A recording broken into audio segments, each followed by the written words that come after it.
Our next speaker for today is Dr. Anand P. Ambali, MD, PG, DGM, MSc Dementia, FGSI, FICP, Professor of Medicine with a specialization in Geriatric Medicine. Doctor is the Dean of Student Affairs at BLDE, deemed to be University, Karnataka. Doctor's topic for today will be prevention of pneumonia in older people. Doctor, you may. Yeah. Am I audible there? You're audible. You're visible as well. Yeah. Okay. Thank you. Thank you, Alok, and thanks to all the members here.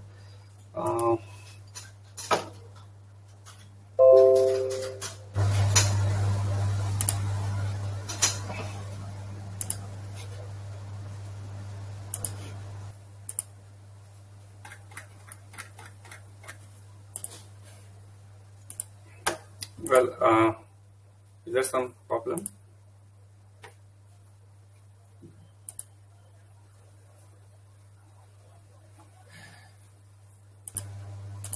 Hi, doctor. You just have to share your screen and then click on your slides. Yeah. Fine. Is this visible? It's visible. It's visible. A very good morning to all of you. At the outset, I thank Dr. V.P. Rao sir and his team for providing me this opportunity to share my views on prevention of pneumonia in older people. So I am being part of this World Congress from the second issue onwards, and I feel privileged to be part of this. And a lot of efforts and has been taken to create awareness and services that to taken to the higher level in the geriatric care by the team of Biogenesis. I also thank Dr. Dominic Benjamin sir, who been my mentor, for giving this opportunity. And I bring greetings to you from the geriatric clinic. We here at Geriatric Clinic in Vijaypura. We have started way back in 2007, and we have dementia clinic and immunization clinic for senior citizens. We also adopted a village wherein we provide healthcare services to the older people every month, and also the home care services. So we are in geriatric care for last 14 years, and we are in the Medical College Hospital and Institute, University. And the uniqueness of our geriatric clinic is that we have all supporting OPDs in the one floor. And we have a yellow card system in our hospital, which gives the priority for the older people. So in next 13 minutes, I shall concentrate on the measures to prevent pneumonia in older people. Pneumonia can occur in the older people in the community setting. After that, they come to the hospital. And nosocomial pneumonia is what we classically call as hospital-acquired pneumonia. It can also occur in old age home. It can also occur in long-term care homes, hospice care, wherever the old man will be admitted for care. And of course, the ventilator-associated pneumonia, wherein the older people will be put on the ventilators. So why we should talk about this? Preventive geriatrics is the most important aspect in geriatric practice, not only by the geriatrician, but all the physicians has to take a lead in preventing the disease in the older people rather than treating it. As the previous speaker also mentioned, that this is challenging to treat the older persons with having multiple comorbidities and not as same as what we get in the younger population. So pneumonia is one of the leading cause of morbidity and mortality in the older population. And it can be prevented both in the community as well as in the hospital. That is what we are going to emphasize now. And most of the preventive measures are very easy to do and easy to follow. And even the caregivers in the home can easily follow this. And of course, the most important thing is the vaccines that are available to prevent pneumonia in the older people, which we will discuss in the next 12 minutes. So why we should talk about pneumonia? Yes, pneumonia, when it occurs, it leads to hospitalization in most of the older people. It leads to increased morbidity, mortality, and economic burden on the family. This is very important thing one should know. And of course, it reduces the quality of life. The person, what he was having a good activity of daily living or instrumental activity of daily living before suffering from pneumonia, after discharge from the hospital, his activity of daily living will be drastically reduced. And it may take 3 months to 6 months to go back to the instrumental activity of daily living following recovery. And the most important aspect of pneumonia in the older person is delay in the diagnosis. Yes, because the older persons with pneumonia will not have classical symptoms like fever, cough, breathlessness, expectoration of sputum. We teach our medical students. Most of the patients, 60 to 70% of the older patients, when they develop pneumonia, they come with excess thirst, they come with giddiness, confusion, state of confusion, and severe dehydration. This is how they present to you. So a clinician, there may be a delay in the diagnosis, not only from the clinical side, but the patient reaching to the hospital as well. So because they think that I'm not having fever, I'm not having cough, why should I go to doctor? But they are all the atypical symptoms that are common. There is a delay in recovery.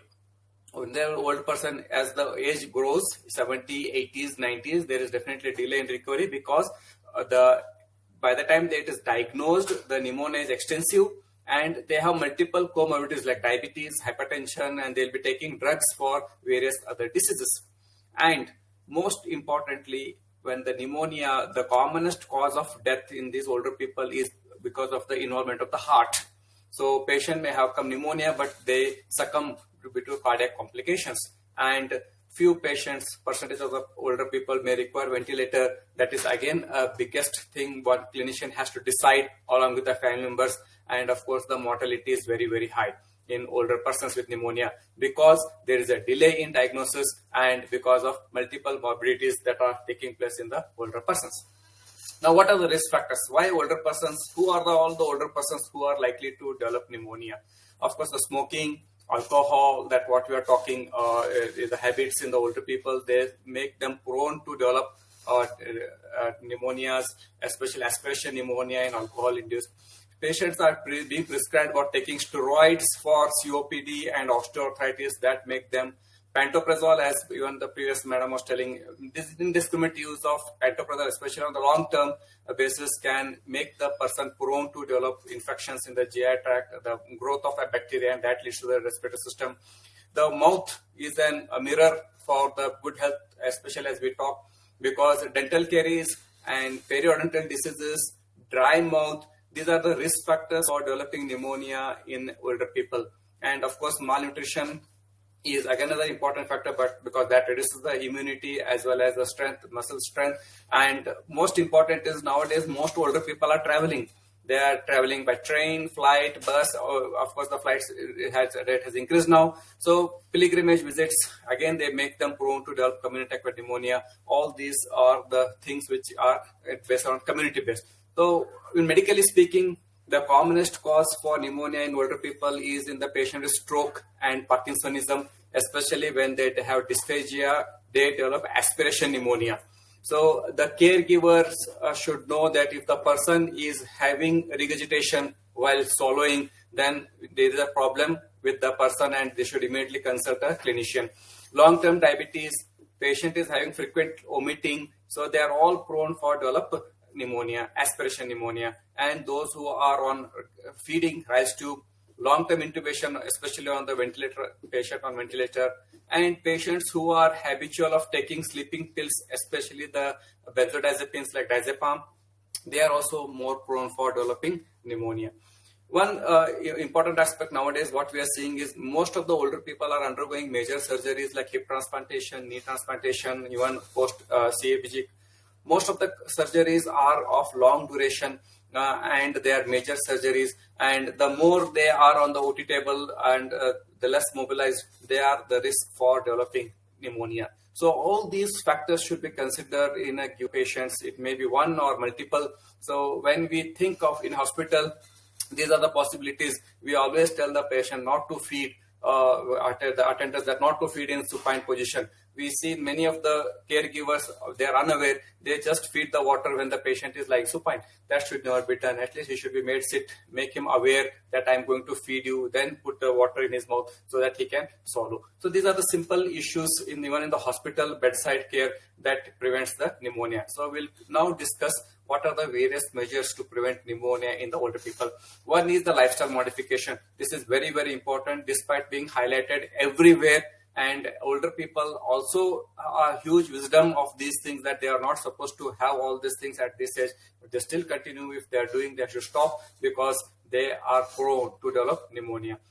Of course, nowadays for last 2 years, we have seen that Corona has brought the mask on our face, and that has prevented, in fact, that has prevented large number of COPD exacerbations this year.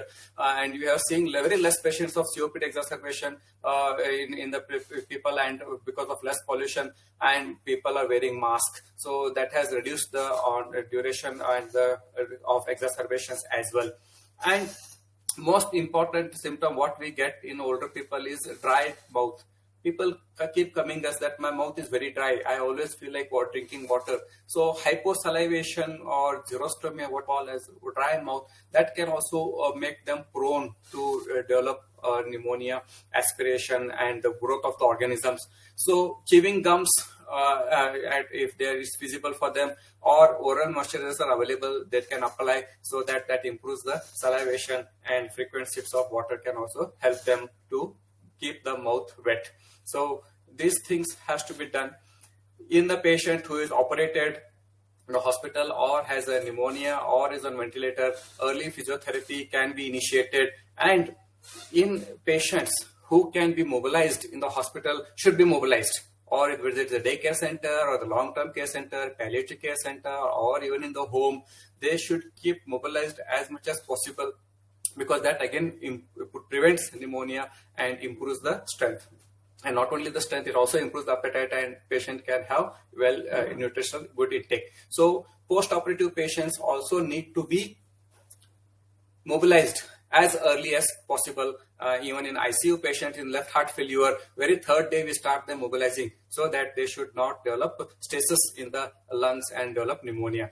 Always this 30-degree or 45-degree backrest can be given. If they may not offer even the cot, but they can just make the patient sit and drink water or have food. So this will prevent aspiration of food particles in the lungs, and hence prevents pneumonia in most of the older people. And patients develop stroke. This is very important. A lot of older people are have developed stroke, and their caregivers are find it difficult that he is not swallowing, he cannot swallow, and he has regurgitation. So what we require that tell is head and elevation of the bed is the best thing. If he's on Riles tube or on ventilator, chin tuck manure. This is very, very important. Just simple. I'll demonstrate. The patient should be allowed to give 1 spoon of either ganji or some liquids. Tell him to hold in the mouth and just bend the neck and swallow. So that will prevent aspiration in this patient. So that is a very, very important simple maneuver that helps, because we have seen a lot of older people with stroke. They have been brought in the state of cachexia, so malnourished, severe malnourished, because they are not able to eat. Just simple maneuver like chin tuck, put the foot in the mouth and make him bend neck and swallow. That will help him to reach into the stomach. So thickened liquids and small bolus foods, frequent foods will help also in improving the nutrition.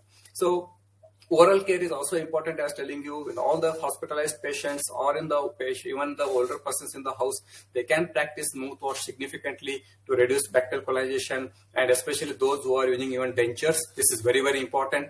Mechanical cleaning or brushing is effective against the barrier biofilm that is formed over the night in the mouth because of the bacteria.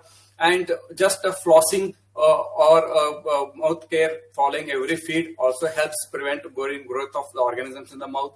And especially as a doctor, we avoid sedations in the patient on ventilator, because that again precipitates.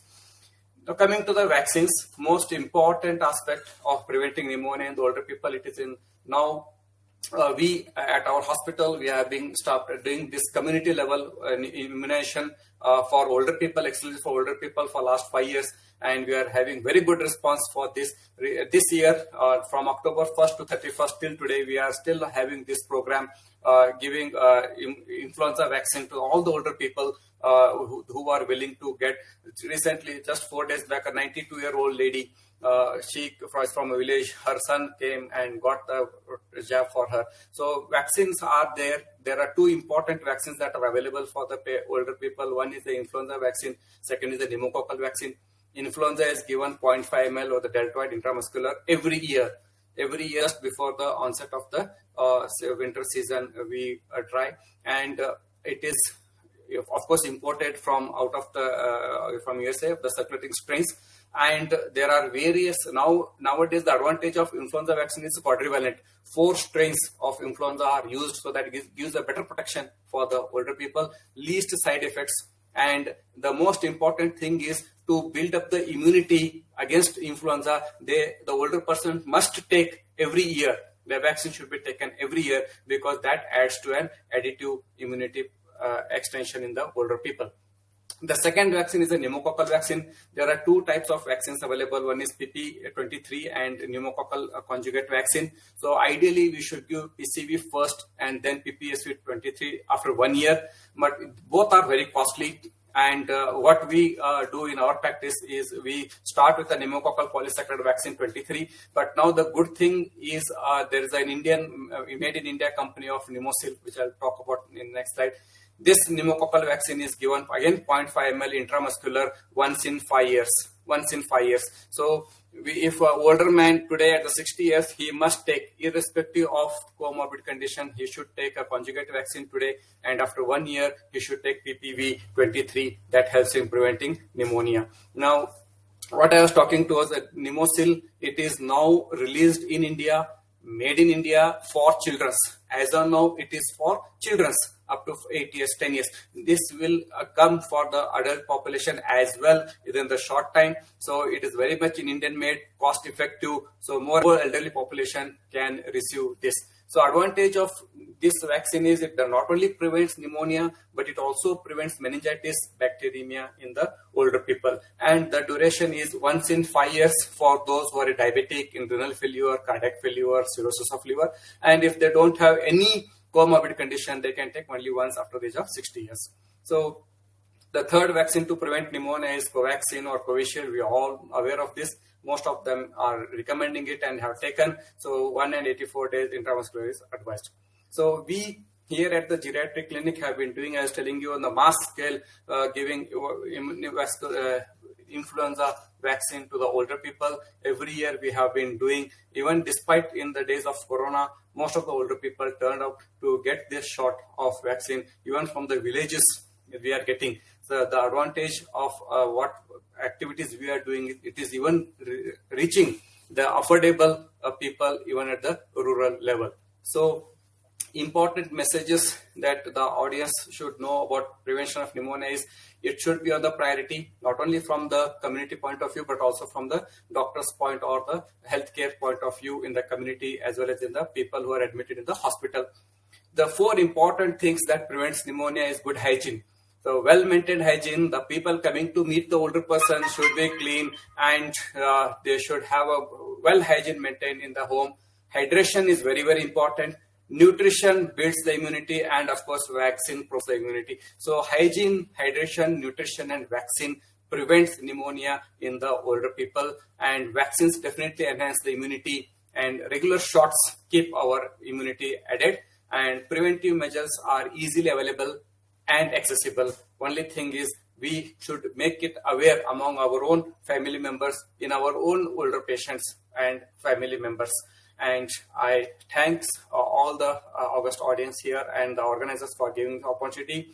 I just like to end quote, an ounce of prevention is worth a pound of cure, I quote. And this is a poster that I have placed in my clinic, where I have just given the importance of awareness that I have immunized my elderly, have you? So elderly parents, have you? So this has caught the attention of many youngsters that come to our hospital, that can I bring my father to get this, and what they'll try to know what exactly this means.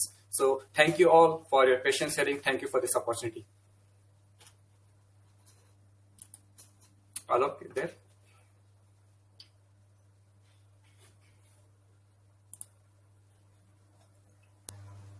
Alok? Yes, thank you, sir. Yeah, thank you. Thank you, thank you.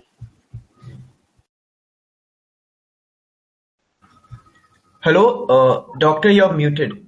Any questions there? One second, let me check. No, doctor. No, fine. Yeah. Thank you, Alok, and thanks, madam. No problem. Thank you. Thank you very much. Yes.